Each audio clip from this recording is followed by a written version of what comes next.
It's Mac and Perry in the place. Jenna, Mac and Perry invite you to stay. Hello and welcome once again to Tell Us Story Hives on location near Medicine Hat. I'm Daniel J. Perryman. I'm Michael Bartz, and this is... I'm Megan Weir. Yes, thank you so much for taking the time and energy to meet with us and inviting us into your studio here. It's very exciting. And yeah, before we dive into our icebreakers with you, Megan, I'd love to just get a really broad overview of who you are and what you do. As I said, am Megan Weir, and I am an artist from southeastern Alberta. I'm self-taught, and I am also a rancher, and I've done that my whole life. And so it's my passion. I always say that being with cattle and horses is like the inhale, and then the painting is like my exhale. Mm-hmm. Yeah. Lovely, yeah. And I can't wait to dive more into that. But yeah, we'll dive into some icebreaker games here. Just get to know you a little bit more, kind of beyond your practice, I guess, and just your preferences and stuff. And yeah, just have some fun.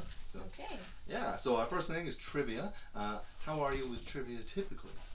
I like to think I'm pretty good. Okay, awesome. I'm okay. Yeah, awesome. Okay, our first piece of trivia for you, Megan, is in 1883, what reached the area that would become Medicine Hat, causing a town site first to be developed? Was it A, the Northwest Mounted Police, B, the Canadian Pacific Railway, C, a battle between the Blackfoot and Cree First Nations, or D, a traveling hat business? It was the railway. Yes, B, you got it right. So quick, I love it. I kind of...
Awesome. So yeah, you got it right. It was the Canadian Pacific Railway, which is what first reached Medicine Hat. Nice. We've also prepared some trivia for ourselves that you get to ask us. So let's go ahead and read our first piece there. This is Michael's? Yeah, that he has prepared. It's top secret. Yes. All right, Michael. I am a sixth generation rancher, and Michael has spent some time on the Alberta ranch that's well known within the film industry and has had some A-list visitors, including Clint Eastwood. What was Michael doing there? A, working as an actor, B, filming a TV series, C, doing a podcast interview, or D, picking up a used tractor? Ooh. I feel like it's D. Yeah? I'm gonna go with, I remember hearing about this briefly. I'm gonna go with, I think it was B, the working on a show. Filming the TV series? Yeah. It's A, working as an pit. Oh, no. I had the biggest crush on him. Right. That was a different project, but yes, I was there as an actor. Oh, for the Government of Alberta commercial. Oh, yes. It was a commercial? That one, yeah. Did you get to meet him? And No. They're just other people who had been there. they'd They weren't been like all there at that time. That would have been awesome. Oh. Just a very famous ranch. Did you meet anybody there? No one famous Nobody like that. famous, but you were there. But I was there, yeah. That's cool. That counts. There we go. I remember hearing Yes. about this. Alas, I got it wrong. That's okay. That's okay. Yeah. It's okay. All right, Daniel's trivia.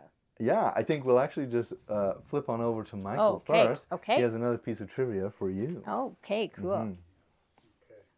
Right, Megan. So, rich in natural resources, including natural gas, coal, clay, and farmland, the town of Medicine Hat became industrialized and was known in the early days as A, the Fort Worth above the 49th, B, the Pittsburgh of the West, C, the Memphis of the North, or D, the Phoenix of the Prairies. What do you think? Oh my goodness.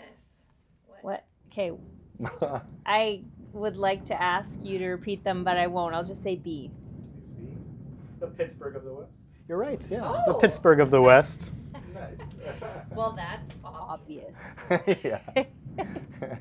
Awesome. That's good. Okay, Okay. Daniel's trivia. Okay, Yeah. for Michael. Daniel has ridden a horse how many times in his life? A, once, B, twice, C, thrice, or D, never in his life? It's a tricky one. I would say I've never heard him mention a horse or riding a horse. He likes donkeys. That's more of his style, but I feel like you got to just maybe once in his life, maybe. So I'm going to go with once. Yes, once.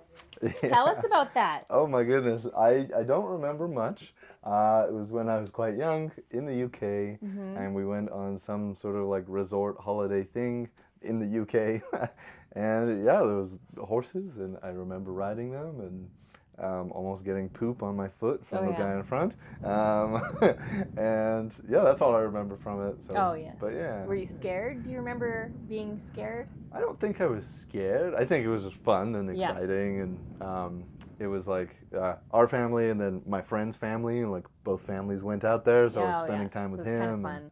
Yeah, That's yeah. good. That's a Yeah. good experience. Yeah, I would definitely do it again. Good. Mhm. Well, that's good. Mhm. Yeah. Nice. That's our trivia.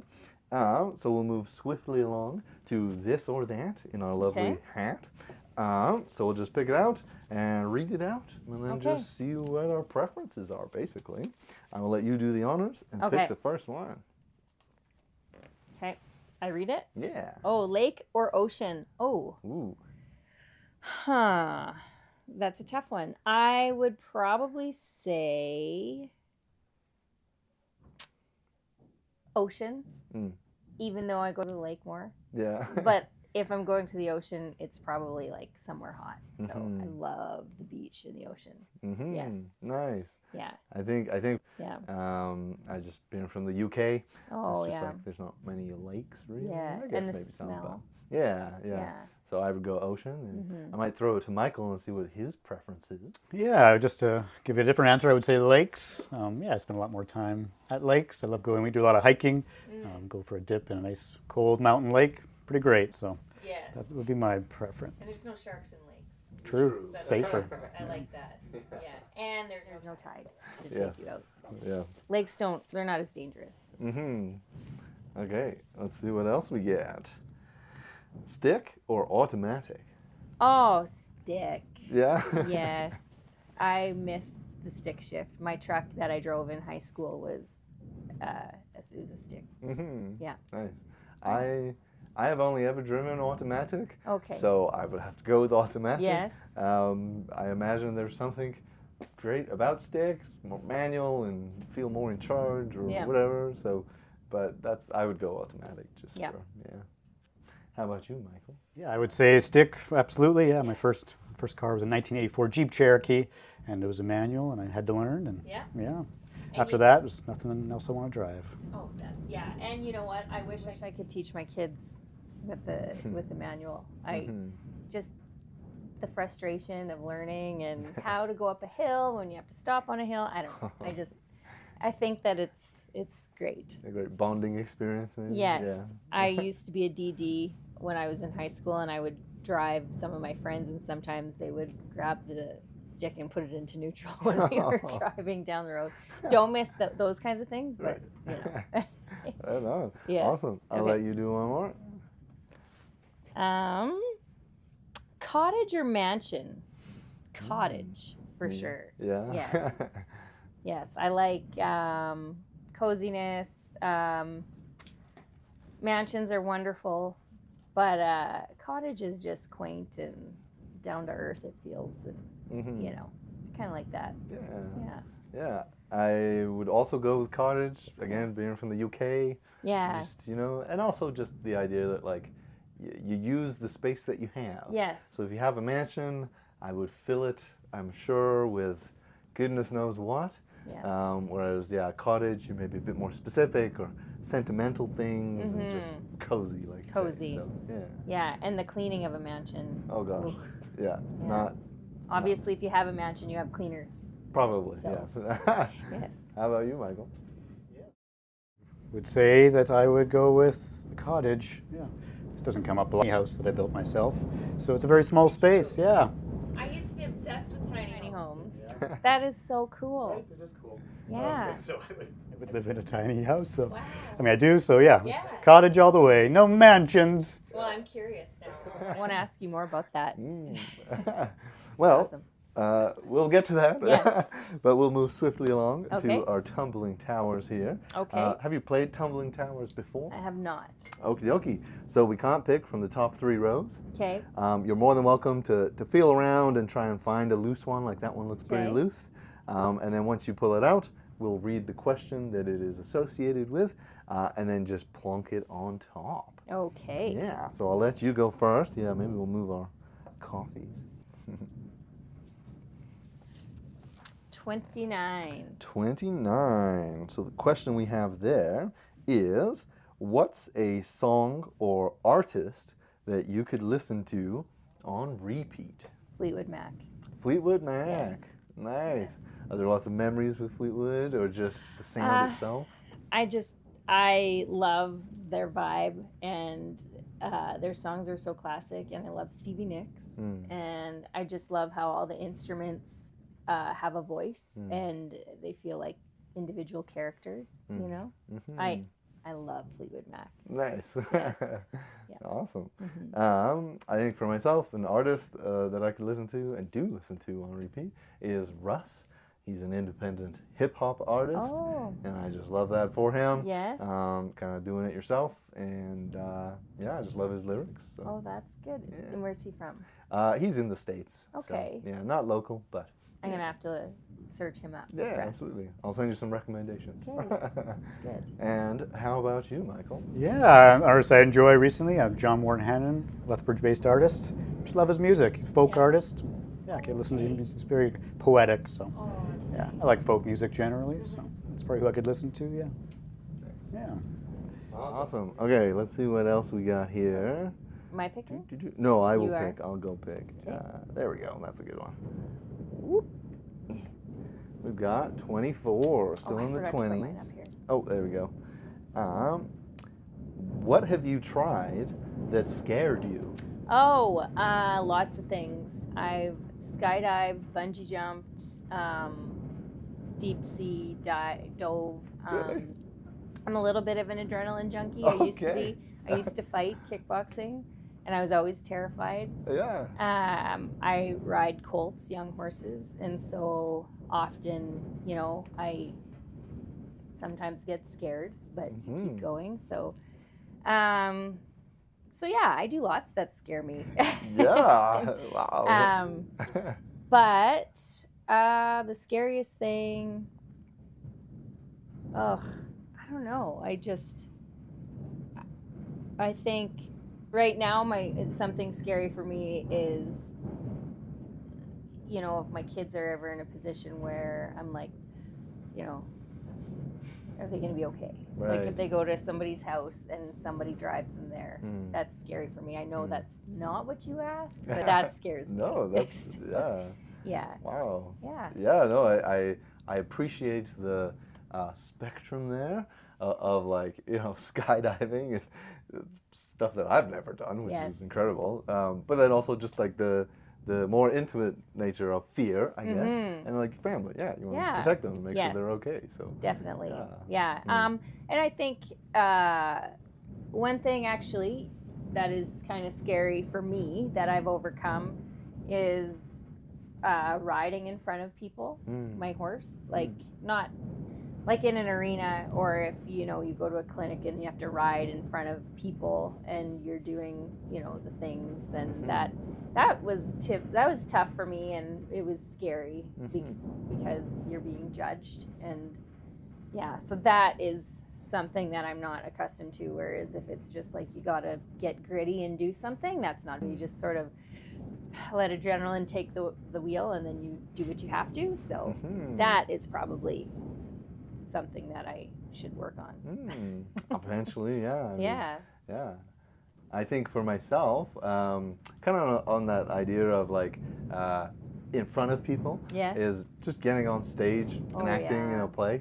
It's always very vulnerable, and I'm sure it's like getting on a horse in front of people. There's something vulnerable about that, especially if it's like a private thing, and so that would be the thing for myself. Yes. So, yeah, but that's the best way to grow. Exactly. Right. So sometimes that can be painful, but it's good. It's good for you. Yeah. Well, that's exciting.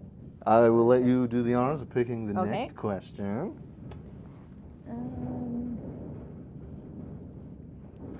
Number 11. Okie dokie. Our question is, what's one thing that you can't bear to get rid of?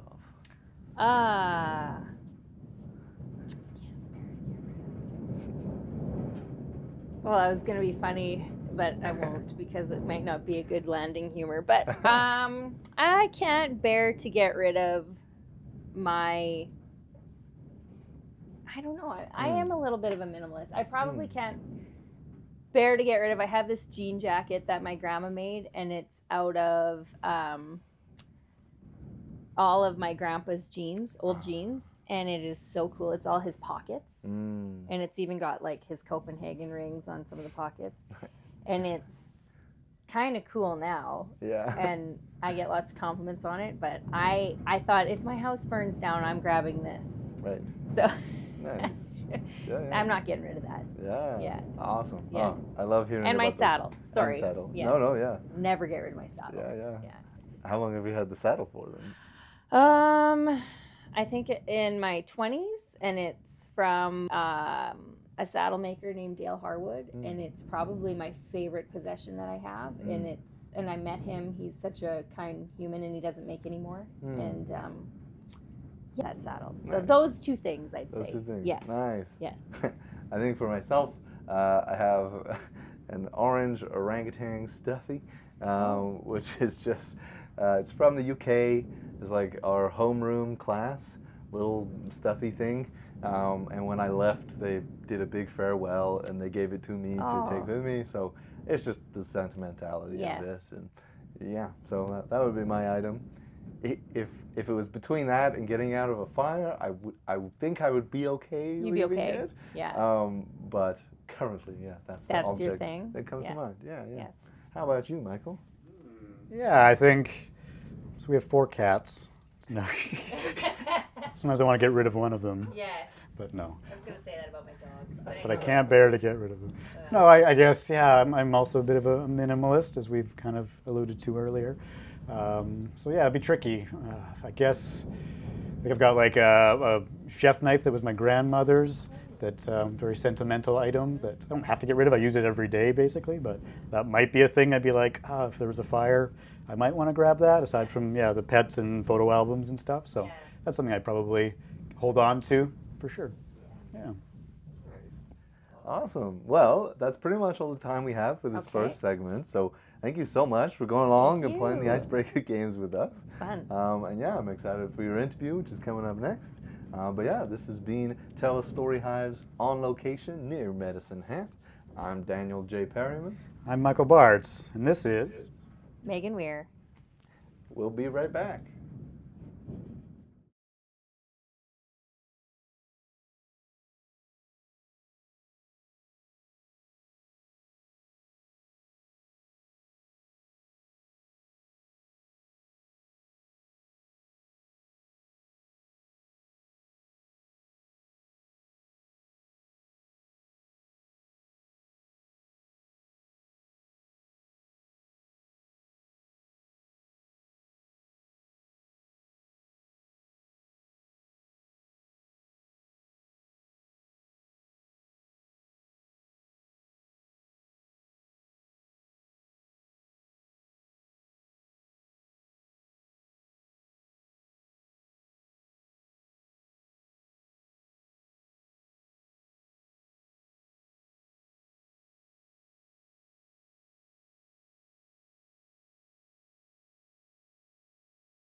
Hello and welcome back to Tell Us Story Hives on location near Medicine Hat. I'm Daniel J. Perryman. I'm Michael Bartz, and this is... I'm Megan Weir. Yes, and I'm super excited to dive into our interview with you. And yeah, I think we'll just dive right in.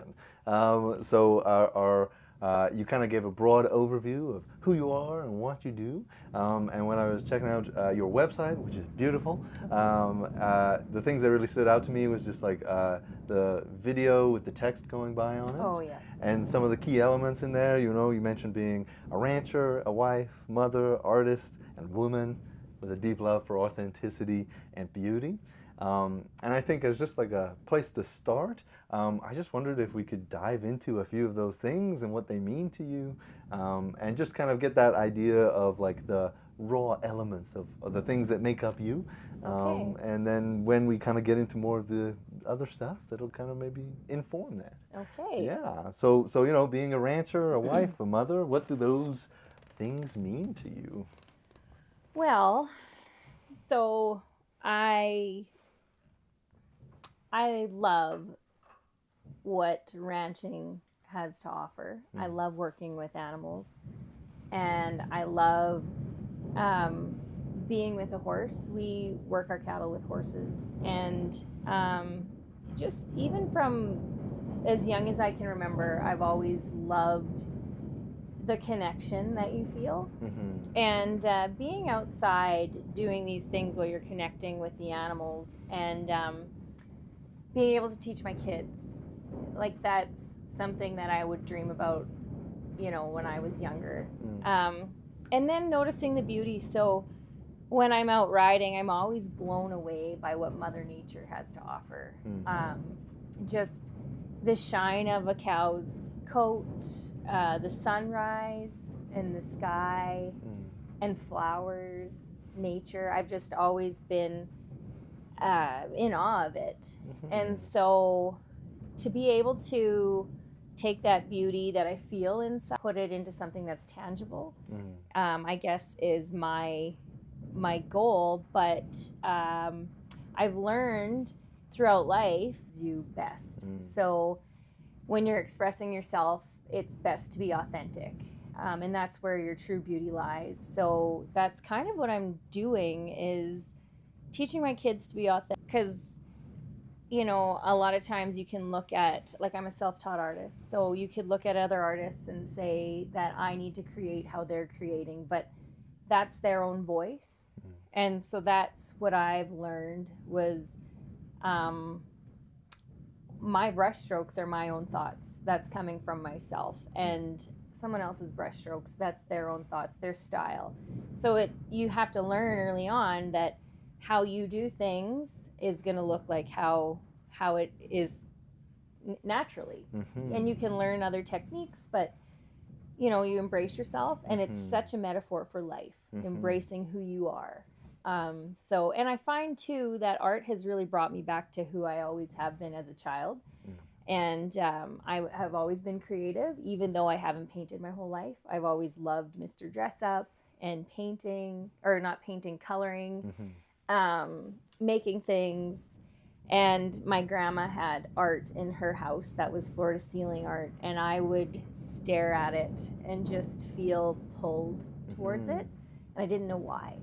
But I think it was maybe the idea that, whoa, someone did this. And so whenever somebody makes something, I'm blown away by what they created. Even my kids, when they do something, I'm like, wow, I never thought of that. That's incredible. And when they mix paint colors, I think, like, you know, you could say that's not how it's supposed to look, but it's just like that was what they came up with. And not to, you know, give everyone a participation ribbon, but to just genuinely think that is so neat how you came up with that. Just like when people write songs or, you know, write a story. So I hope that answers your question. Oh, absolutely. Yeah, there's lots in there. Yeah, there's like, a lot in there. Yeah, and like the things that stood out to me are just that idea of, like, you know, you mentioned the making the kind of intangible tangible, through, and that really stood out to me. And then also like the geography and landscape, and how I think potentially when a lot of people think of, you know, farmland or ranching, like monotony maybe comes to mind. But I think, I'm of the belief that when you really take the time and energy to actually look and be present maybe in these spaces, that there's actually a lot of wildlife and there's a lot of life, really. Yes, and so our family's ranch homesteaded in the Cypress Hills. And I used to think that was the most beautiful place on earth because the trees and the hills and the grass and water, it was just picture book beautiful. And then we moved to the flat prairies where it was desert. And I thought, well, how am I going to see the beauty in this? But I was taken aback by the sky, sunrises. It's in the hills block the sun. And I didn't realize what was happening on the other side of the hills. And the sunsets and rises are always majestic unless there's clouds in the way, like if there's fog. So just seeing that and how it would take your breath away, and then the sage and noticing little, cactus or flowers or just the little birds on the ground. I don't know, I'm kind of a bit of a hippie when it comes to that kind of thing. But yeah, I think it's important to take in your surroundings because life right now, modern life, it's so easy to be distracted. And I think when you don't notice what's happening around you, you kind of lose connection with yourself. And so I think that's kind of something that I'm trying to be aware of too, is that interconnection. And it's hard to be distracted with modern conveniences, right? That's just the world we live in, and my business is online, so you're always connected to a device. So yeah. Yeah, and it reminds me of that idea of authenticity. And potentially, it sounds like trying to share that with your kids and encourage and foster that in your kids. Yes. I don't know if you have any extra thoughts on that specifically, but. I tell my kids, don't try to be anyone else. There's such pressure anyways as a kid, right? To fit in. And that's hard, but really it's harder to try and be someone else. And we are the Weirs, and I say we're just weird without the D. And I try to explain most people is normal. I mean, there's obviously social norms, which are good to follow, and basic respect. Like painting and expressing yourself, or you like to sing or whatever, and your friends don't, that's okay. So, and I don't know, we'll see how it goes. This is my first time being a mom. It's not like, we'll see how it goes when they're in therapy and they're, blaming me for their grievances that I've caused. But yeah. Oh, right on. Amazing. Very cool. Okay. Yeah, that's kind of like some raw elements, raw primary colors, if you will. So we'll see what that looks like when we blend those all together here. So I'd just love to go to kind of like the beginning of your artistic journey, and I know that might be around 2017, but you did mention growing up having floor to ceiling artwork on the walls. So I'm just curious if there's any more you could share on that specifically before the 2017 started, growing up. So my granny, she collected lots of originals, and like I said, I would stare at them and just lay on the floor and look at them, and I thought, wow, that's so neat that somebody made these. And then my mom, she collected abstract kind of horse paintings and always big, bold art. So it was always valued. And then I took a university course just kind of as a general studies, and it was art history. And I had this fantastic professor who talked about what the greats were, the stories they were telling through their art. And I was just like, I thought it was amazing because it's how they recorded life in history, right? And you could tell what was happening through a painting during that time.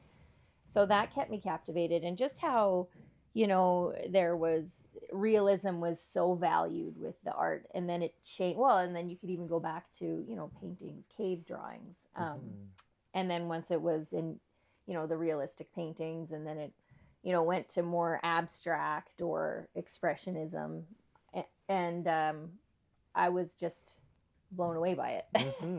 I never once thought that maybe I will be an artist one day. I just was blown away by their talent and what the art meant. And then so whenever I'd go to a city somewhere, I traveled a little bit, and I would go to these art galleries and just stare at these paintings and just wonder what it meant, wonder what the person was feeling, and just, I appreciated the depth of it.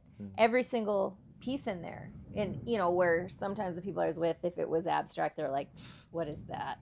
Like, it's amazing. Right.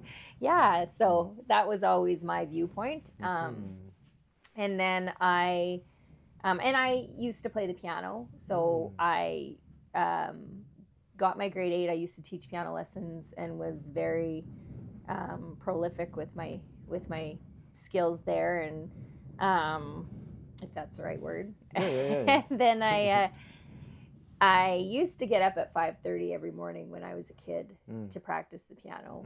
And I loved that. So that, I think, was maybe taking up my creative brain. And I did a lot of improv, jazz, ragtime. I'd play by ear. And so that was fun. So I think kind of it was a bit of a transition once I stopped playing the piano and then, found art. Yeah. So, yeah. Beautiful. Yeah, and the one thing I'm really picking up in there is just that idea of like, awe or wonder. It sounds like it's been there kind of since you were a kid in your youth. And I not to backtrack too far, but like the collections and stuff, was that an intentional thing on your folks' part, or was it just something that they enjoyed? Like, was it ever a conversation, I guess, or was it just there? There'd be conversation. Like, there was an artist who drew my dad, and we were like, whoa, she's Lorraine Mack Libron, and we were always blown away by her drawings, and we'd kind of talk about it, and then my mom would see a piece painting, and she'd go, oh, isn't it beautiful? And so Nice. just, being aware of the feelings that you get. And I guess I could describe it as, when you're listening to a song and you have that deep sense of nostalgia, like, you're driving down the road when you're 17, listening to this song, and it takes you back. And I think that it's amazing that music has that ability, and art is the same. And I feel like it comes from a higher power, because otherwise, why would it move you that much? So that's kind of my feeling towards any kind of art. And that's kind of how it is for me. And that idea of like curiosity stands out to me as well. And oh, yes. And also this idea of discipline and with the musical side of things. And I'm very curious about that, because do you feel like that influences your work now? I know we talked about like, getting up early, and that sounds like it potentially came from there. Yes. Well, so when I started painting, I had some friends come over, and I had this big bison painting on the wall, and he's like, he really liked it. He's like, you need to do this. And I was like, I am doing it. Like, I'm painting. Like, he's like, no, you really need to do this. And then I started going through a Rolodex of excuses, like, well, I have to wait till winter when it's not as busy. I have to do all these things. And I'm like, well, maybe I could start getting up early again, And then I was like, so then I started getting up at 5:30 like I used to. And I would just get into these painting trances just to have to put the brush away because the kids woke up, and then you had to go outside and whatever. So then I thought, I need to get up earlier. So then I started getting up at 3:30 because I wanted to improve. I love business, so I wanted it to become a viable business, a successful business. And the only way is to put in the time. And I do have that inner drive, which, my dad taught me discipline.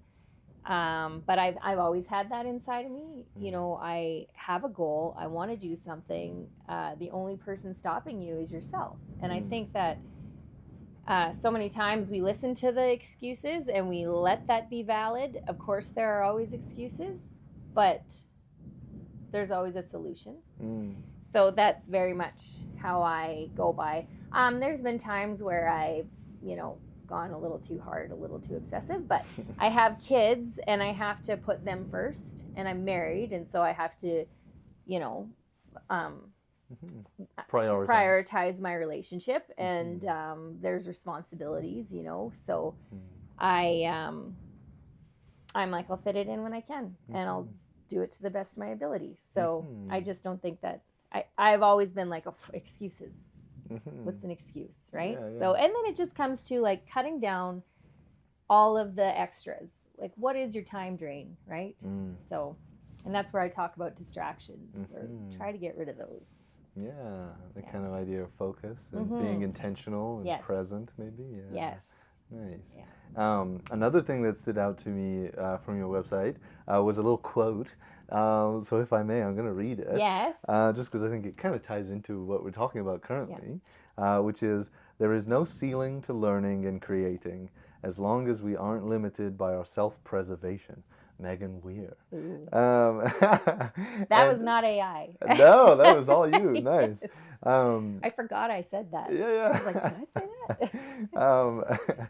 And I think it kind of ties in there. And I also love what you said about, you know, excuses, but there's always a solution. And it sounds like, you know, taking the time, making the time and energy to figure out what that solution is. And then, like, the thing that stood out to me in the quote, though, was just that idea of, like, self-preservation. Yes. And so I'm curious, like, what, you know, role does that play, or did it play in your everyday life, but also in your artistic journey? I think it is something that we constantly have to be aware of.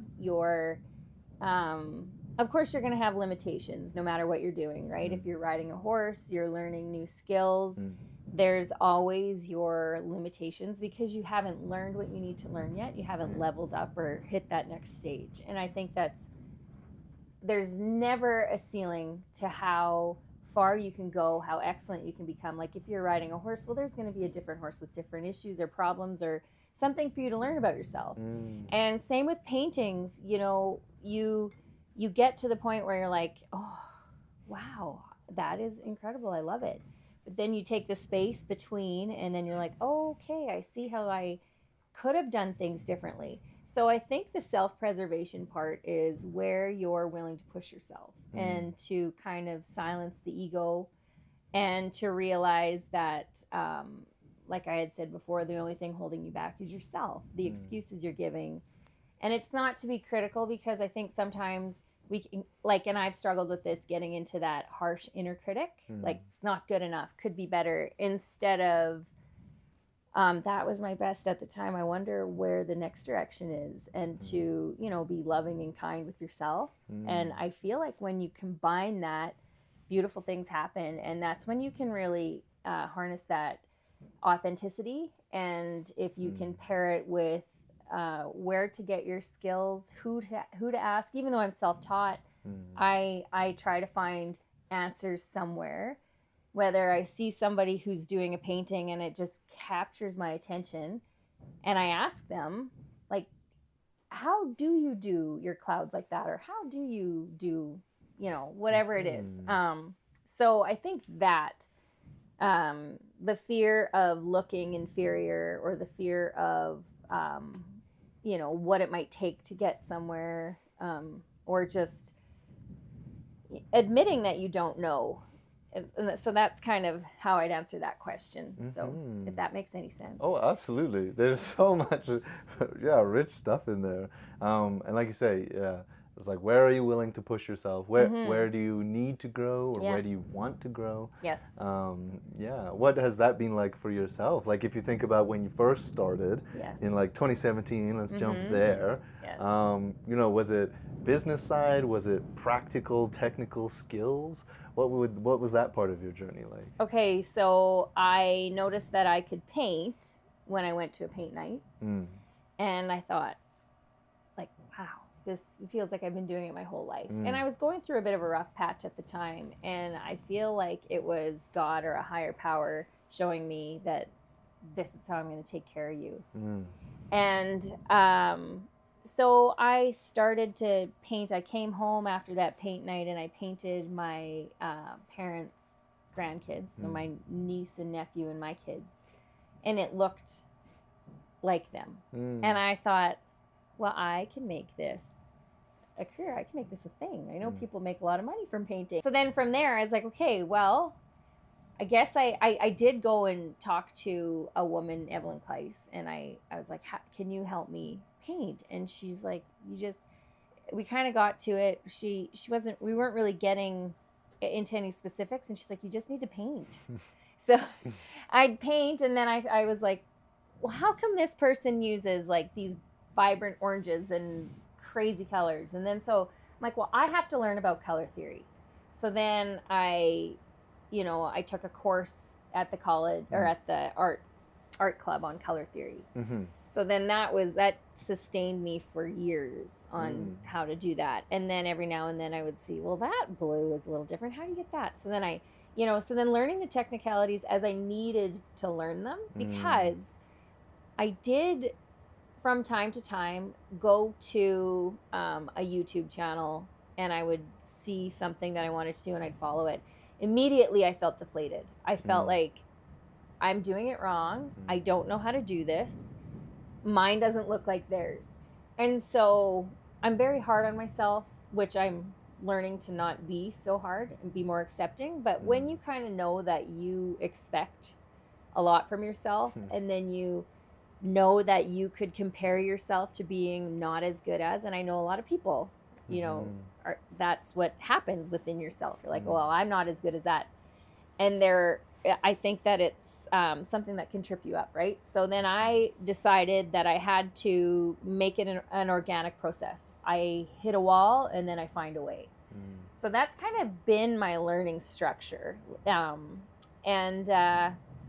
Yeah, it's good. And so now, and I do encourage, constructive criticism and constructive feedback, and, because that's what you want, right? But I think I did, when I was in the art club, there was a mentor there, and he was teaching me, or he wanted us to paint these flowers, and I was trying to be more loose because I knew that I was really good at painting what I saw. So I'm like, okay, I need to try and loosen up.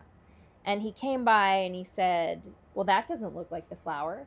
And I was around all these incredible women who were seniors, and they were painting crazy flowers that didn't look like anything like the subject. And I thought, well, I wanted to be free like them. But I realize now that it's an unfolding, right? In order to get that amount of looseness and freedom and confidence.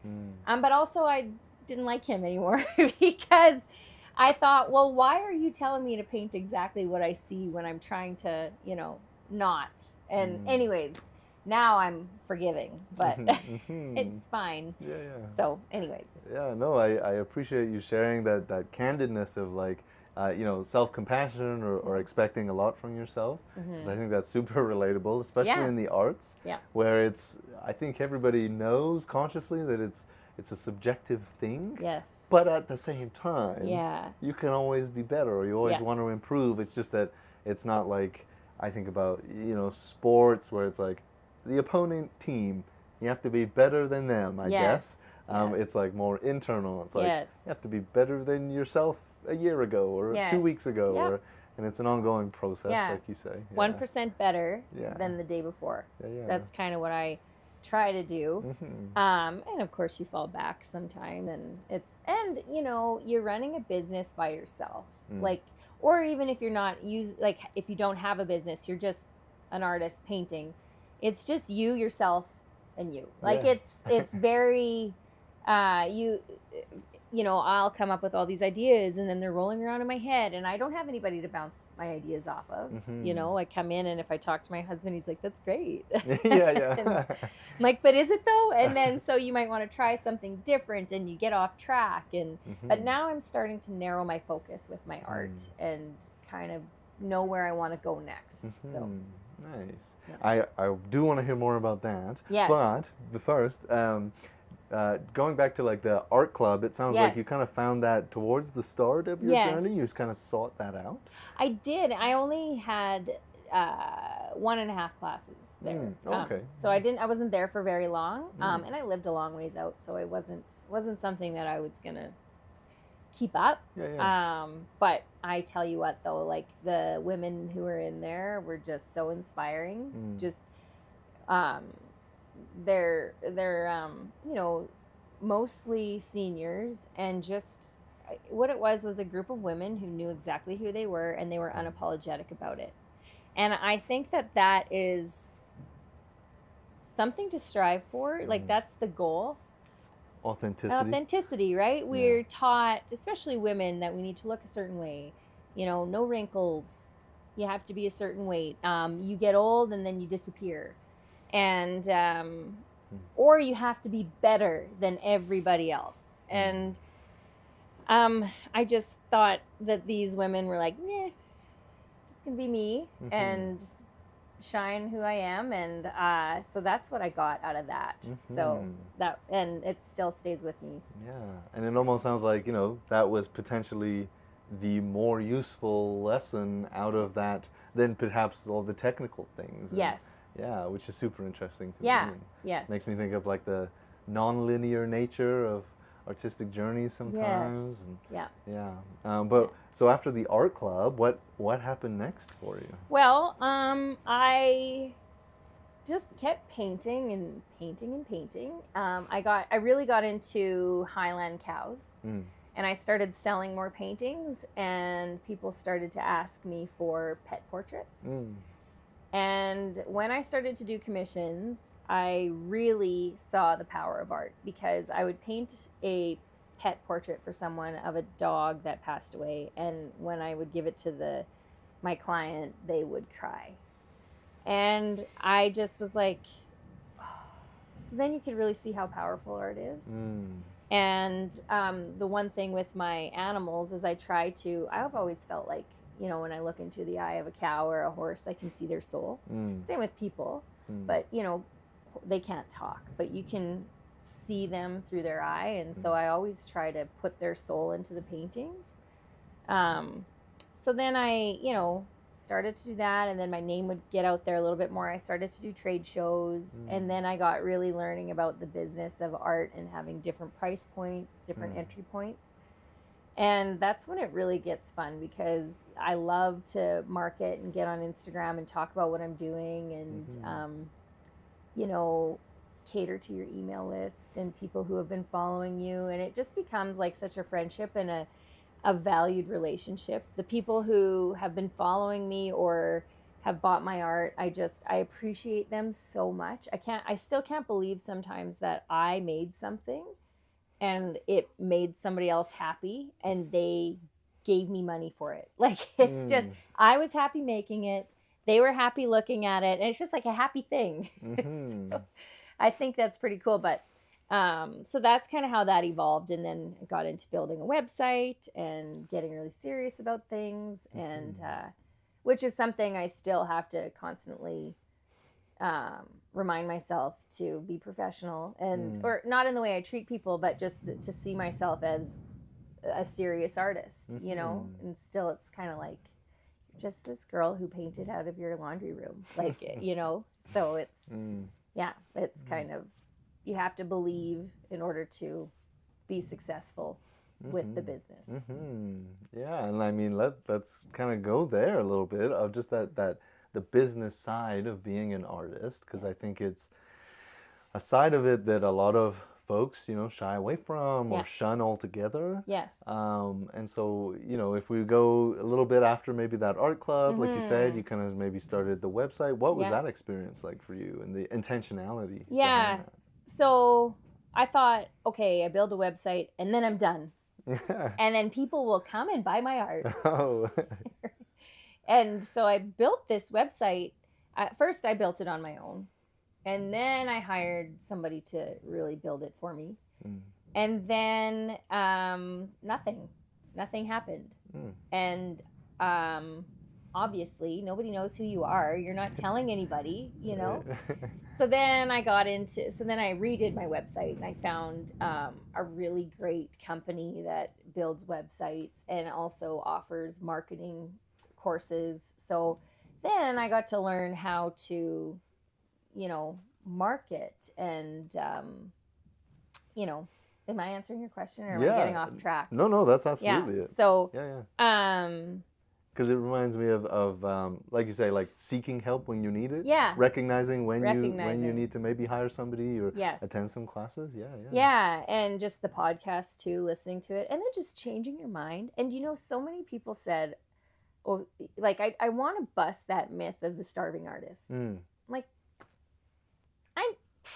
why do artists have to starve, right? And I just thought, well, you know, you might not be able to sell all your paintings or sell, you know, all your high-end paintings, but you can sell cards or prints, right? And it's, you know, then you hear, well, you're a sellout. And I don't think so, because if somebody loves my prints, but they cannot afford the big one, why can't they have that in their home? And I've had lots of people who have purchased those smaller items, and then they come back to me years later, and I'm doing a commission for them. That's a big piece, and it means so much to them, because I've valued our relationship over the years, and they've valued, you know, watching me grow as an artist and my style change. And so I really love the personal connection that comes with business, because I think that's what is the most important thing,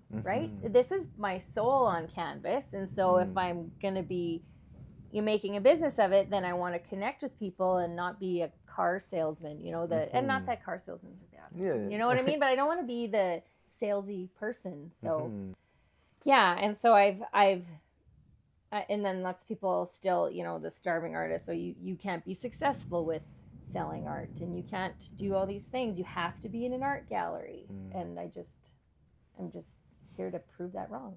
And I love that sentiment, that idea of kind of like you mentioned, like you can see the soul of an animal when you look them in the eye, and how your soul is on the canvas, so it's almost like the frame is kind of into your soul a little bit. And then also, especially if it's a commission, it's like reflecting that person, or they're seeing themselves in your work, right? Very beautiful. I would be remiss if we didn't touch briefly on the inhale, as you call it, inspiration, and the exhale, just because I love that very grounding way of approaching your practice. So if you had to try and sum it up somewhat briefly, and there's way more info on your website there, but the inhale, what is that for you? The inhale is just taking in what I love about ranching, and specifically connecting with horses and cows. And I have never experienced anything in my life that remotely resembles that. And you take that in, and it's just such a high almost, but grounding at the same time. And then that stays with me. And then when I paint, it's all that inspiration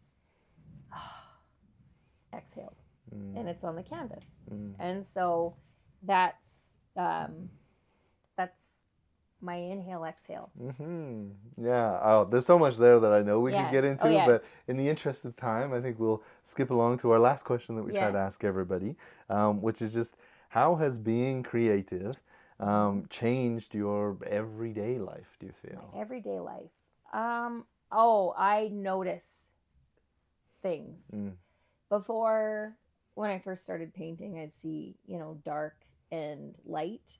And now, even as I look at your face, I see purples and greens, and I know different kinds of shadows, and I notice that, and textures.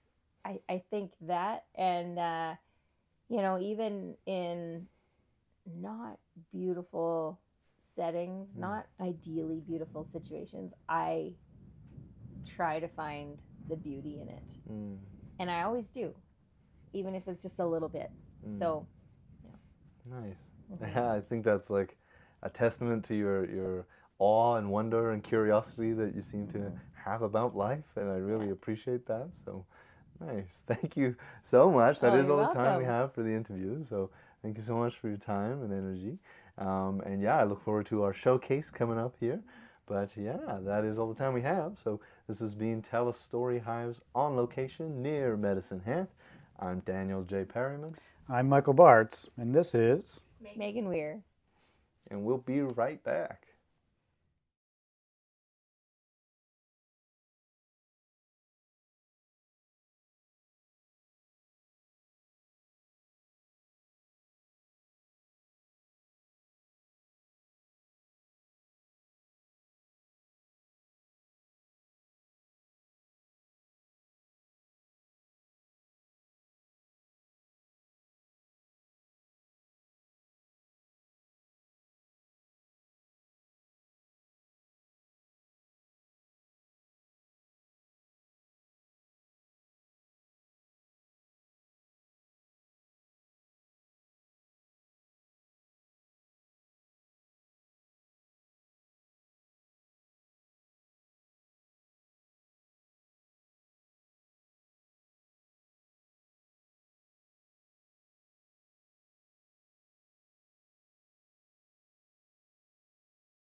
Welcome back to Tell a Story Hive on location near Medicine Hat.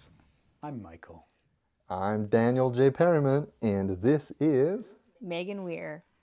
Great, yeah. So yeah, I really enjoyed your segments with Daniel and learning all about your journey as an artist and all the stuff you're up to. And Thank you. yeah, it was a nice conversation. Yeah, and this portion we is called the showcase, and we always love to really showcase people's work. And yeah, it's really great as a visual artist. We can see some really visual things. So we're going to talk about some of your paintings, some of the other stuff you have going on, and Yes. yeah, it'll be nice. Awesome. Yeah, That's good. yeah. Love talking about my art. Of course, yeah. So I guess we decided to talk about this painting Yes. first, which is your latest work. It's not quite finished yet. No, it's not finished Yeah, yet. tell me a bit about it. Okay, so this is a self-portrait, sort of. So that's me, and that was taken by a friend who is a very good photographer. Her name is Lacey Evans, and she took this of me right when I was getting ready to go roping at a branding. But I took it and put it at my favorite place, which is in one of our fields at our north place. And I love early mornings and I love the sunrise. So, and this mare is, I just get emotional when I even think about her because she's taught me so much, and just the feel and sensitivity that I have been able to reach when riding her, where she's weightless and just being in time with her feet and all those things. She's just been one of those horses that is constantly making you check yourself, and she's excellent when you get out of your head and be present. So she's been my best teacher by far. And so I wanted to paint this, and of course, as I talked about, my saddle. So I don't think that this is ever something that I'm gonna sell. I have wondered if I did a painting what I would do, and I feel like maybe I would have this in my home for myself, just because of her. I love her so much. and it's and where it's at. So that's this to me. So when we talk about art moving you, that this piece does it for me. So yeah. It's a beautiful story behind it. I love that. Yeah, and I did like lots of palette knife work. I was experimenting a lot with it. So I'm not overly happy with a lot of the elements yet. I don't know what I'm going to change, but even if I didn't change it, I think I would still just kind of love it and hang it. So Yeah, and I appreciate you sharing because it's not done yet. Yeah. That's great. Something that stands out to me, two things for sure. Like one is, which we see a lot in some of your work, is like the use of color and that sunrise and how there's a lot there. Tell me more about that, about how you use color in your pieces. Oh, I use color as mood expression, and also I think sometimes people are afraid of color, and I love it. So I just think, why not be bold and, show up as who you are? It's kind of a bravery thing in a lot of instances. And you got to be careful with color because it can totally overpower the painting. And so sometimes I get into a little bit of trouble when I have all my color. And then I'm like, oh, I just want to use it all at once, but I have to calm myself down. So that's kind of why I use color. Yeah. It's part of the self-portrait too. That's that authenticity that came up earlier. Yes, Yeah. and as you'll notice here in the studio, I have a lot of pink accents, and I think we have to truly embrace our inner child. And my favorite color when I was little was pink. I loved it. So I'm just re-embracing pink, and so I've got kind of pink everywhere, subtly. So, yeah. Yeah. Another thing that stands out to me, I know this is a photograph that someone else took, but that it's a self-portrait, but your face is covered. We don't see your face at all, right? Yeah. No, and I think that, I don't know if I'd ever want to paint my face. I just feel like, why? I don't know. It just is, but I don't necessarily want a big painting of myself on the wall. No, and I don't think you need to. Your art focuses around the animals. So Yes. that makes sense that that we wouldn't actually see you in your own self-portrait. Yeah, and I love her ears are forward and her eyes are kind of forward and she's focused and, you know, she notices something, you know. And so I thought too, and you're getting your cinch ready and she's getting ready and it's just, there's so many possibilities with what this could mean to somebody, but yeah, it's kind of what it means to me is that it's me and my Murphy. Yeah, it definitely tells that story. Absolutely. Yeah. Oh, it's lovely. Thank you. We have another piece we're going to look at. Yes. And this one is done, I assume. Yes, it is. I know like a lot of your pieces have names to them. Does this one have a name? Yes, it does. And it's called Into the Light. And I love this piece. I painted in a lot of layers. So the vibrant colors that you see underneath, like the blues and the purples and even the greens, that's my underpainting. And so I tried to keep the light alive, especially in the areas that you wouldn't necessarily have light focused on, you know, in the highlights of the shadows. And these are horses of my neighbors, and she raises Lusitanos, her and her husband do, and they're just gorgeous, gorgeous horses. They're a breed from Portugal, and they're just, you know, we ride quarter horses, and this breed of Lusitano is just, they're majestic. That's the only way I can describe them, is they're just, they embody the true essence of a horse. And this neighbor, her name is Tanya, the way she photographs them, it's the feeling she captures. And so when I was painting this, I also wanted to capture that feeling. And this series that I did of Lusitanos was very raw for me. It was through a transformative period. And I just expressed everything within myself onto canvas.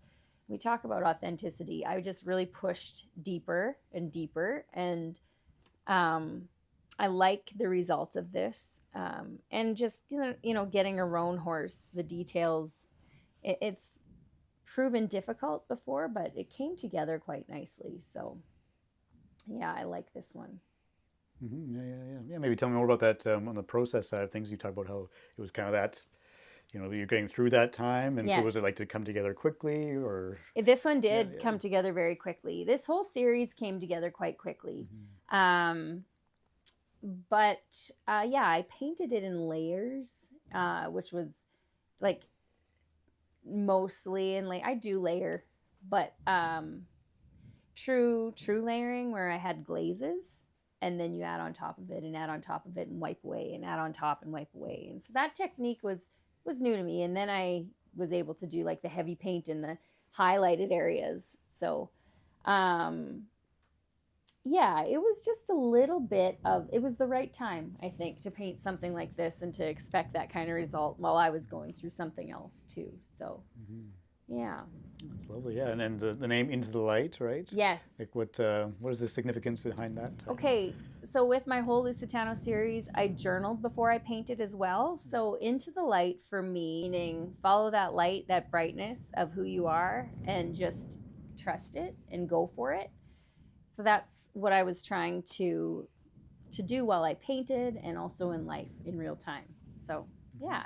Lovely, yeah. Thank you. Oh, that's great. And I had this displayed at Art Room on 2nd in Medicine Hat, it was a pop-up gallery, and it was downtown in Medicine Hat, a beautiful building, historic building. And I'm just so blessed to be invited to that group, and there's some exciting things coming up in the new year, hopefully, with Art Room on 2nd. So yeah. Can you talk maybe a little more about that, about your experience with Art Room? Well, it's just such a talented group of women. There's Teresa Eisenbarth from Medicine Hat, Erin Stelmaschuk Beagle, who does copper art. There was Maureen Newton from Medicine Hat. She's an oil painter. And Ursula Mazer, who actually just lives not far from me, and she's a gorgeous floral painter. And Jackie de Blasio from Brooks. She does abstract painting, fantastic work. And then my aunt, who does ceramics, which I was drinking coffee out of her mug earlier. So she had a bunch of her stuff there too, and then myself. So I hope I'm not missing anybody. But it was just really neat to be surrounded by like-minded artists. And when the 4 women who are Art Room on Second, they, set up this space, and it was just incredible to see the different perspectives of Southern Alberta and the area, and what, our interpretation of life looked like in a room. So it was really beautiful. And I was quite honored to be a part of it. So I'm excited to see what's next. Yeah. And what led to you being involved with that group? They reached out to me, which was, like I said, that meant a lot to be reached out to for that. As an artist, you're always hoping that someone will kind of be like, hey, I like your paintings. Do you want to be a part of this? So that felt good. And it was really fun. So, yeah. No, that's great. Yeah. Especially like when you talked about the website earlier of like, I made it and now nothing. So it's nice to have a bit of networking connection. And connection. And that's great. Yeah, and support too, because as I mentioned before, being an artist or a solopreneur can be very lonely. And to bounce ideas off, we talked marketing and prints and where you're doing things and what your process is, or that I love talking that too. So, and typically artists, they shy away from business marketing aspects, and so I love talking about it. So sometimes the conversations are about that. So just how we can improve. Yeah, maybe offered some of your experience to people, possibly. Yeah, I do. That, yeah. I do love talking to other artists who, because sometimes you'll talk with artists and they'll say, oh, like they're these fantastic bodies of work, and they somehow believe that they shouldn't do X, Y, or Z.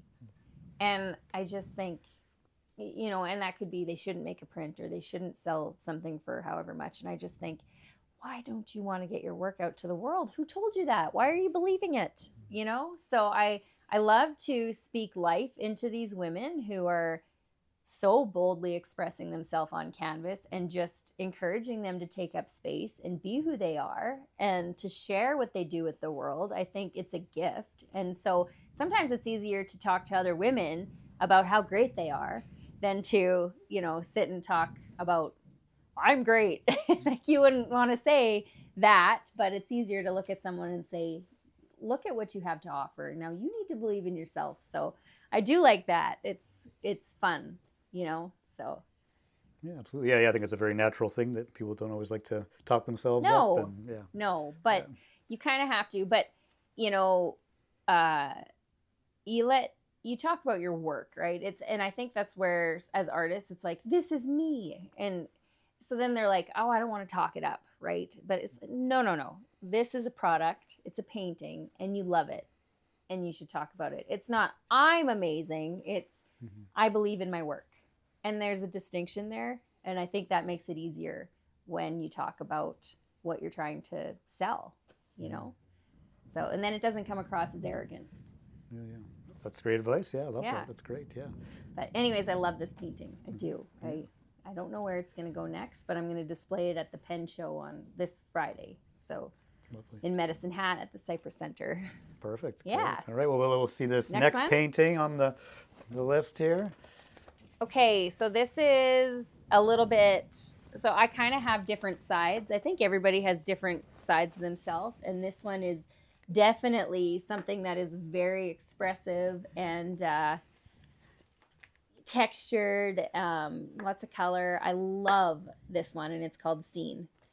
It was just really pushing myself with palette knives and the color and the intentionality of it, and just putting so much color in without oversaturating.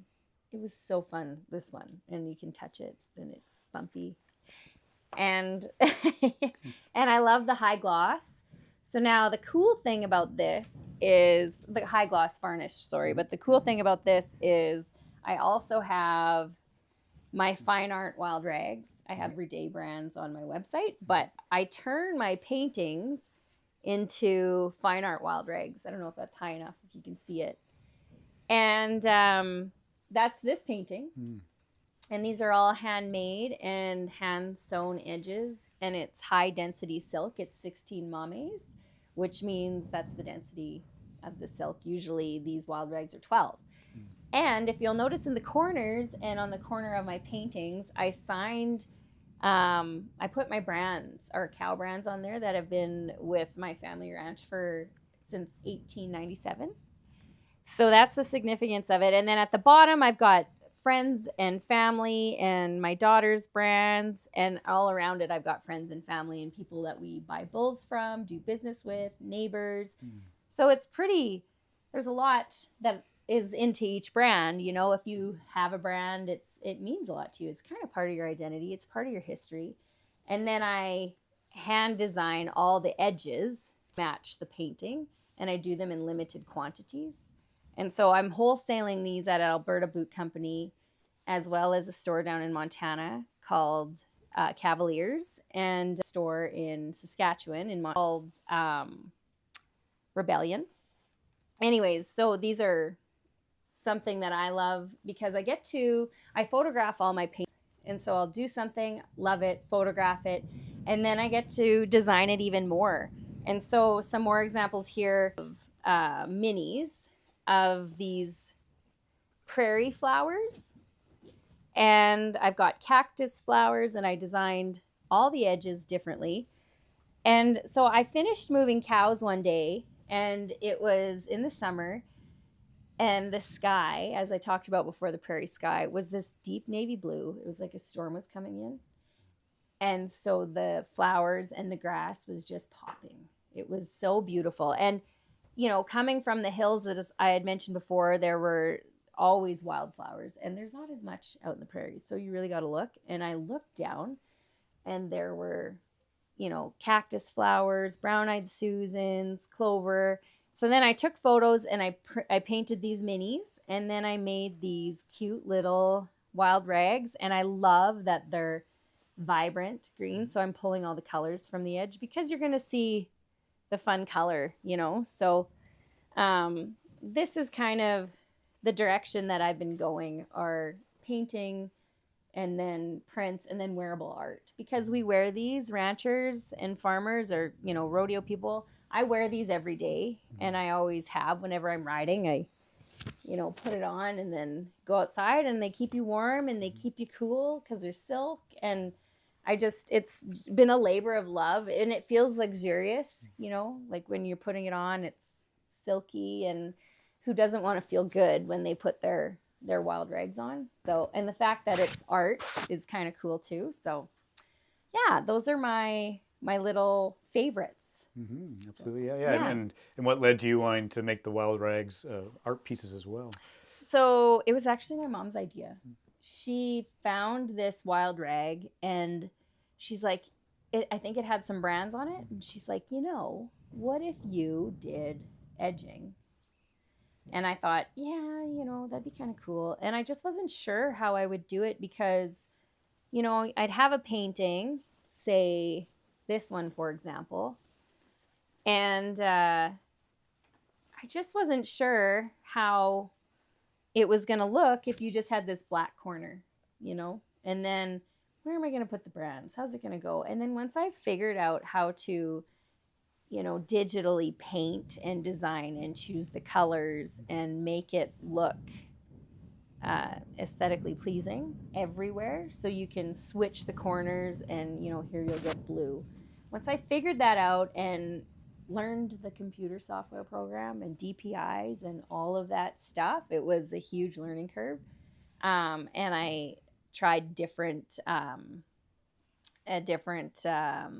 bit companies, and I've tried, you know, to get different silks, and then I finally landed on something that I absolutely love. So it was probably 2-year process by the time I landed on the scarf that I liked and the designs. And because at first when I did them, they were too dark, and you know, the learning curve is steep. Yeah, but you took that on, yeah. Yes. And because I assume these rags, like ranchers would normally wear them, right? Yes. It's like a thing they would have worn. Yeah. Yeah. And they do. And, you know, when I first started selling them, because I offer polyester as well on my website, men were like, I want silk. And I thought, ooh, these men are bougie. You know, I'm like, ooh, speaking my language. But it turns out polyester pulls your facial hair, your neck hair. And I didn't know that. So silk feels nice on your neck and on your stubble. So there we go. yeah, that's some feedback. some feedback, Yeah. right? Always learning. Yeah. And yeah, so, and now I've designed some ties. So I have those coming soon. Yeah, just trying. And that's the thing with this business, is that I need to be true to who I am. Like, of course I could print a bunch of t-shirts and merchandise and all the things, but I really need to do what I love to be able to stand by it. So yeah, and I actually want to start wearing ties because I think it'd be really cool. So I'm like, I'm gonna make some ties. So that's what's coming. Great, yeah. And I love that really speaks to that authenticity we've talked about lots, and just all that self-learning, and you just figure it out and figure it out. I love it. And if, you know, people like it, listen to what they say. So then that's the other part too, is people liking things and kind of catering to that, but in your own authentic way, because, you know, you could go down a route that is just painting for other people. So yeah, it's quite a balance. And I'm still learning, still figuring it out. So yeah. Absolutely, yeah. Yeah, well, that's all the time we have for this segment. Yes. But yeah, it's been really great to see your work and to Thank have you. you talk about it. And Thank you so I love much. it. Yeah, I appreciate that. Absolutely, yeah. So this has been Tell Us Story Hives on location here near Medicine Hat. I'm Michael Bartz. I'm Daniel J. Perryman, and this has been Megan Weir. All right, thanks so much for watching. Thank you.